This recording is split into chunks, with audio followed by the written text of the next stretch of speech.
ಅದ್ಭುತವಾಗಿದೆ ಸರ್ ಹತ್ರ ಸೀರೆಗಳು.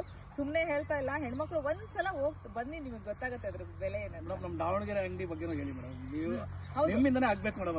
ಸರ್ ಮಾಡೋಣ, ನಮ್ ದಾವಣಗೆರೆ ಅದ್ರಲ್ಲಿ ಬೆಂಗಳೂರು ಬಂದ್ ಮಾಡಿದೀವಿ. ನಮ್ಮೂರಲ್ಲಿ ದಾವಣಗೆರೆ ಒಂದು ಒಳ್ಳೆ ಜಾಗ ನೋಡ್ತಾ ಇದೀವಿ ನಾವು. ಒಂದು ದೊಡ್ಡ ಹಾಲ್ ತರ ನೋಡ್ಕೊಂಡು ಮಂಚಿ ಸಿಲ್ಕ್ಸ್ ಅಂಡ್ ಸಾರೀಸ್ ನಾವು ದಾವಣಗೆರೆ ಕೂಡ ಓಪನ್ ಮಾಡ್ತೀವಿ. ಅತಿ ಬೇಗ ಮಾಡ್ತೀವಿ. ದೀಪಾವಳಿಗೆ ಮುಂಚೆ ಅಂತ ಎಲ್ಲರೂ ಕೇಳ್ತಾರೆ, ಅಷ್ಟು ಬೇಗ ಆದ್ರೆ ಮಾಡೇ ಬಿಡ್ತೀವಿ, ಇಲ್ಲ ಅಂತಲ್ಲ. ಯಾಕಂದ್ರೆ ಇಂಟೀರಿಯರ್ಸ್ ಆಗ್ಬೇಕು ಸರ್, ತೆಗೆದು ಒಂದು ಬಿಲ್ಡಿಂಗ್ ಅಷ್ಟೇ ಅಲ್ಲ, ಅದಕ್ಕೆ ಇಂಟೀರಿಯರ್ಸ್ ಬೇಕು. ನಿಮ್ಮಲ್ಲಿ ಯಾರಾದ್ರೂ ಇದ್ರೆ ನೀವು ನಮ್ಗೆ ಸಜೆಸ್ಟ್ ಮಾಡ್ಬೋದು. ಬಟ್ ಡೆಫಿನೆಟ್ಲಿ ನಾವು ದಾವಣಗೆರೆಯಲ್ಲಿ ಮಾಡ್ತೀವಿ. ನೋಡೋಣ ಹೇಗಿರುತ್ತೆ, ನಿಮ್ಮ ಸಪೋರ್ಟ್ ಹೇಗಿರುತ್ತೆ, ಅದ್ರ ಮೇಲೆ ನಮ್ಮ ಮುಂದಿನ ಜಾಗ ಡಿಸೈಡ್ ಆಗುತ್ತೆ. Thank you. ಖಂಡಿತ ಮೇಡಮ್. ಇದಾದ್ಮೇಲೆ ನಮ್ ದಾವಣಗೆರೆ ಅಂಗಡಿ ಕೂಡ ನಮ್ ರವಿ ಸರ್ ಕೈಯಲ್ಲೇ ಓಪನ್ ಮಾಡಿಸ್ಬೇಕು.